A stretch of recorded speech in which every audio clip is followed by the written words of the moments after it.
She walked into the kitchen glowing, literally glowing, that pregnancy glow people talk about like it's magic. "Honey," she said, setting her purse down with a smile I hadn't seen in months, "we need to talk." I looked up from my laptop. I was reviewing quarterly reports for work, halfway through a cold sandwich. "I'm pregnant," she announced. Not nervous, not uncertain, triumphant. For a second, the world stopped. Then she added, "We're keeping it. I've already made an appointment with Dr. Morrison, 12 weeks along." 12 weeks? I set down my sandwich slowly. My brain did the math faster than my mouth could form words. 12 weeks ago, I was in Singapore for 3 weeks on a project I couldn't postpone. Before that, I'd been in Frankfurt for 2 weeks. I hadn't been home, really home, in the same bed, in the same time zone, for almost 4 months.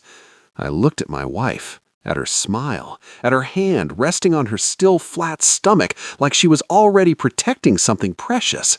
And I said the only thing that made sense. "Congratulations. When did we last sleep together?" Her smile froze. The kitchen went silent, except for the hum of the refrigerator and the slow, terrible cracking sound of a marriage breaking in real time. What kind of question is that?" she whispered. I pulled out my phone, opened my calendar, scrolled back. Singapore, 3 weeks. Frankfurt before that, 2 weeks. Before that, Tokyo, another 2 weeks. I looked up. "So I'll ask again. When exactly did we last sleep together?" Her face went from glowing to pale in the span of a heartbeat. You think I'm lying?" "I think," I said calmly, "that biology doesn't lie, and neither does my travel schedule." She opened her mouth, closed it, opened it again, and that's when I knew. If you want to know what I found in her phone that night and how a paternity test destroyed more than just a marriage, hit subscribe, because what came next made her family wish they'd never called me a liar. My name is Nathan Cross. I'm 39 years old, and I'm a senior project manager for an international engineering firm based in Boston. My job takes me all over the world: Singapore, Frankfurt, Tokyo, Dubai, Sao Paulo. Wherever there's a major infrastructure project that needs oversight, I'm on a plane. I'm gone more than I'm home. That's the deal. That's what pays for the house in Newton, the cars, the life my wife wanted. My wife, soon-to-be ex-wife, is Claire. She's 36, works in marketing for a boutique firm in Cambridge. Remote work, flexible hours, the kind of job that looks impressive on paper but doesn't actually require her to show up anywhere. We've been married for 8 years. For the first 5, it was good. We traveled together when we could. We talked every night when I was away. We made it work. Then something shifted. The calls got shorter. The texts got colder. The "I miss you" turned into "When are you coming home?" which turned into "You're never here." I tried. I really did. I took fewer projects. I negotiated for shorter trips. I even turned down a promotion because it would have meant more travel. But it wasn't enough. Claire wanted a husband who was home every night, who coached Little League and mowed the lawn on Saturdays. I wasn't that guy. I never pretended to be.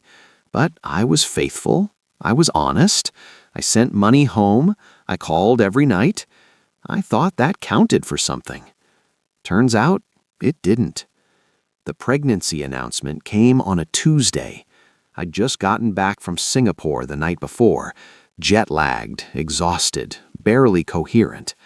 I slept for 12 hours straight, woke up disoriented, and stumbled downstairs to find Claire making breakfast. That should have been my first clue. Claire doesn't make breakfast. She was humming, wearing a sundress, hair done. "Good morning," she said brightly, too brightly. "Morning," I mumbled, reaching for coffee. "How was Singapore?" "Hot, exhausting, the usual." She set a plate in front of me. Eggs, toast, bacon. The works. I stared at it. What's the occasion? Can't I make my husband breakfast? You can, you just don't. She laughed, nervous. Well, maybe I'm turning over a new leaf. I ate in silence, watching her move around the kitchen with an energy I hadn't seen in years. Then she sat down across from me. Nathan, we need to talk. Those 5 words, every married man's nightmare. I set down my fork. Okay. She took a breath, smiled. I'm pregnant. The world tilted. You're what? Pregnant. 12 weeks. I took 3 tests. I saw Dr. Morrison yesterday. It's real. I stared at her. 12 weeks. Yes. My brain started calculating. 12 weeks. That's 3 months. I'd been in Singapore for the last 3 weeks. Before that, Frankfurt for 2. Before that, Tokyo. I hadn't been home, really home, for more than a few scattered days in 4 months. When, I started, then stopped. Claire's smile wavered. When what? When did we... I couldn't finish the sentence. Her face changed. Are you seriously asking me that? Claire, I've been traveling nonstop. I'm just trying to understand the timeline. The timeline? Her voice rose. Nathan, I'm telling you we're having a baby, and you're asking about timelines? I'm asking when we conceived. I don't know. Does it matter? Yeah, I said quietly. It does. She stood up, chair scraping against the tile. I can't believe you right now. Claire, she was shouting now, I come to you with the best news of our lives, and you interrogate me like I'm a suspect. I'm not interrogating you. I'm asking a simple question. It's not simple. It's insulting.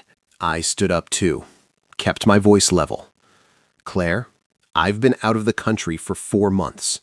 I need to know when this happened. She stared at me. You were home in February. For 3 days, and we didn't... I didn't finish, but we both knew. We hadn't had sex in February. We'd barely spoken. Her face flushed. Well, maybe it was January. I was in Dubai in January. Then December. Frankfurt. She slammed her hand on the counter. I don't remember every single time we... That's the problem, I interrupted. There haven't been that many times to remember. Silence. She looked at me with something between fury and fear. What are you saying? I'm saying the math doesn't add up. So you think I cheated? I think, I said carefully, that I need an explanation that makes sense. She grabbed her purse. I don't have to explain anything to you. Actually, you do. No, I don't. She headed for the door. I'm pregnant, you're the father, end of story. Claire, the door slammed. I stood in the kitchen, staring at the half-eaten breakfast, and felt the ground shift under my feet. I didn't chase her. I didn't call. Instead, I did what I do best. I gathered data. I opened my laptop and pulled up my calendar. Every trip, every flight, every hotel check-in for the last 6 months.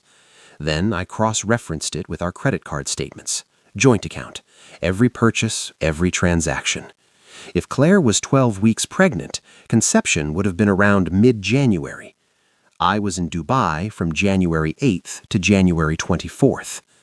I checked our home security system. We have cameras on the front door, back door, and driveway. Motion activated. I scrolled through January. January 10th, 8:47 p.m. A car pulls into our driveway.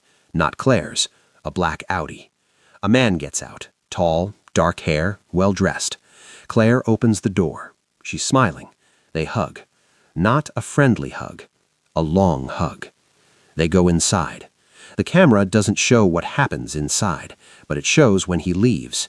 January 11th, 6:23 a.m. He stayed the night. I sat back, staring at the screen. My hands were shaking. Not from anger, from clarity. I scrolled forward. January 15th. Same car, same man, same overnight stay. January 19th. Again. January 22nd, again. 4 times in 2 weeks. While I was in Dubai, working 16-hour days, sleeping in a hotel room that smelled like recycled air and loneliness, my wife was hosting someone else in our bed. I took screenshots, saved them to a secure folder, backed them up to the cloud. Then I called my lawyer. His name is Richard Moss. I used him for contract reviews before. He was sharp, no nonsense, and expensive. "Nathan," he answered, "what can I do for you?" "I need a divorce attorney." Pause. "I see. What's the situation?" I told him. The pregnancy, the timeline, the security footage. He listened without interrupting. When I finished, he said, "Do you want a paternity test?" "Yes." "She'll fight it." "I know. It's going to get ugly." "It already is." He sighed. "All right, let me draw up a separation agreement. In the meantime, don't leave the house, don't move out. That can hurt you in court." "What about her?" "Let her leave if she wants, but you stay put. Understood?" "Understood." "And Nathan, don't confront her with the footage yet. Let her think you're just suspicious. The more rope she has, the more she'll hang herself." I hung up and sat in the silence of my own home, surrounded by evidence of a life I thought I was building. Turns out, I was the only one building. She was busy tearing it down. Claire came home that night around 10 p.m. I was in the living room, reading, or pretending to. She walked in, saw me, and stopped. "We need to talk," she said. "Okay?" She sat down on the opposite end of the couch, as far from me as possible. "I'm sorry I got upset earlier," she started. "This is a lot for both of us." I nodded, said nothing. "But Nathan, I need you to trust me. This baby is yours." "Okay?" She blinked. "Okay? If you say it's mine, then it's mine." She relaxed. "Thank you. But I want a paternity test." Her face hardened. "Absolutely not." "Why not?" "Because it's insulting. Because it shows you don't trust me." "You're right," I said calmly. "I don't." She stood up. "I'm not doing a paternity test." "Then I'm not signing a birth certificate." "You don't have a choice." "Actually, I do. If my name's not on the birth certificate, I have no legal obligation, no child support, no custody, nothing." Her mouth opened, closed. "So here's the deal. You take a paternity test. If it's mine, I'll step up. I'll be the father. I'll do everything right. And if it's not, then you can explain to whoever the real father is why you tried to pin it on me." She stared at me like a stranger. "I can't believe you're doing this." "I can't believe I have to." She grabbed her purse. "I'm staying at my sister's." "Okay." She left. The house was silent again. I pulled out my phone and texted Richard. She refused the paternity test. His response came immediately. "Good. Let her dig the hole deeper." Over the next 2 weeks, Claire tried everything. She called crying, she called angry, she sent long texts about how hurt she was, how betrayed she felt. She had her sister call me, her mother, even her father, who I'd always gotten along with. "Nathan, you're tearing this family apart." "I'm not tearing anything apart. I'm asking for the truth." "She's telling you the truth."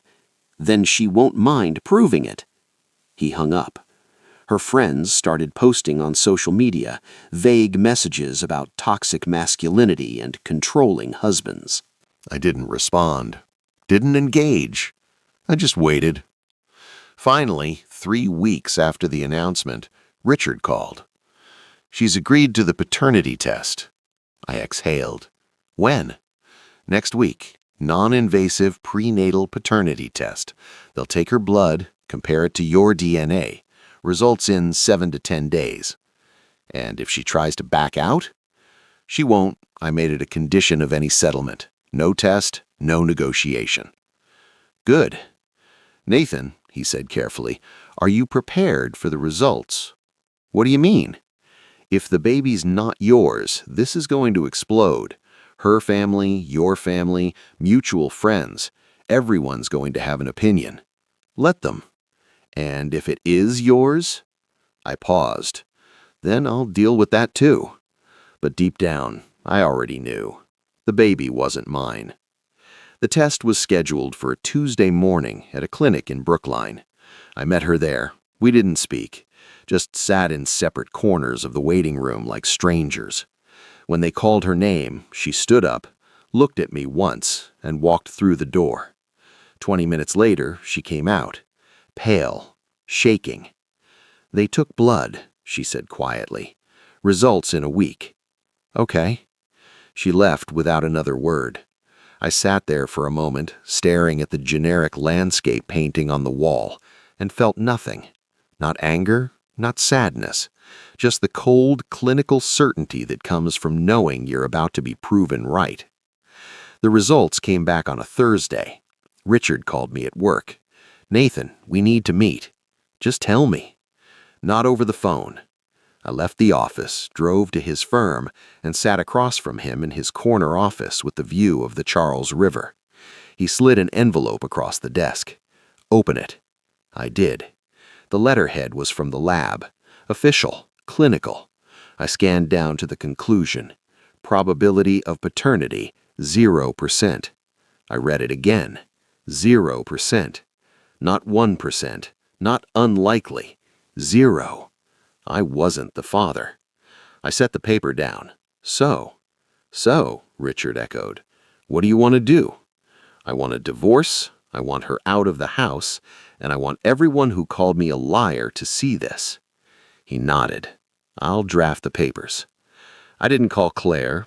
I didn't text. I forwarded the results to her lawyer with a simple message. Your client lied. Proceed accordingly. Then I sent a copy to her father, and her sister, and her mother. Not out of spite, out of clarity. They'd called me controlling, toxic, a liar. Now they could see who the real liar was. Claire showed up at the house that night. I was packing her things, methodically. Clothes in boxes, toiletries in bags. She walked in without knocking. Nathan, don't. Please, just listen. No. I kept packing. You lied. You tried to pass off another man's baby as mine. You made me the villain when I asked for the truth. I didn't mean you meant every word. I looked at her. You knew that baby wasn't mine. You knew it from the start. Her face crumpled. I was scared. Of what? Of losing everything. You didn't lose everything, Claire. You threw it away. She started crying. Who's the father? She didn't answer. Claire, who is he? It doesn't matter. It does to me. She wiped her face. His name is Jordan. He's married. Of course he was. Does he know? She shook her head. I haven't told him. You should. He deserves to know he's going to be a father. He won't leave his wife. That's not my problem. She looked at me, mascara streaked, broken. What happens now? Now? I handed her a box. You leave. The divorce papers will be filed tomorrow. You'll get what's legally yours. Nothing more. Nathan. Goodbye, Claire. She took the box and walked out. I watched her car pull away and felt the weight lift. Not happiness, not relief, just the quiet, steady knowledge that I'd done the right thing. The divorce took 4 months. Claire tried to fight for the house. Richard shut it down. She tried to claim emotional distress. Richard presented the security footage. She tried to get alimony. Richard showed the timeline of the affair. In the end, she got her car, her personal belongings, and nothing else. The house was mine. The savings were mine. The life I'd built was mine. She moved in with Jordan, who, it turned out, did leave his wife for about 3 months. Then he left Claire, too. I heard through mutual friends that she had the baby, a boy, healthy. I didn't ask for details. It wasn't my story anymore. 6 months after the divorce was finalized, I was in Tokyo for work. I met someone. Her name was Yuki. She worked for the client company, spoke 3 languages, and had a laugh that made the whole room feel lighter. She said, "You seem careful." "I am." "Bad breakup?" "Something like that." She nodded. "I understand. My ex-husband cheated. It makes you cautious." "It does."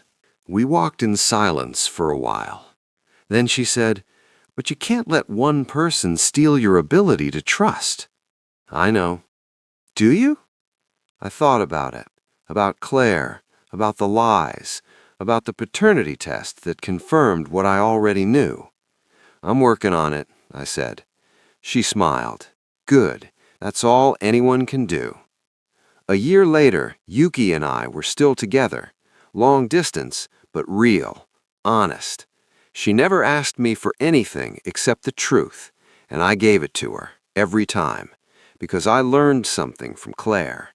Love without honesty isn't love, it's performance, and I was done performing.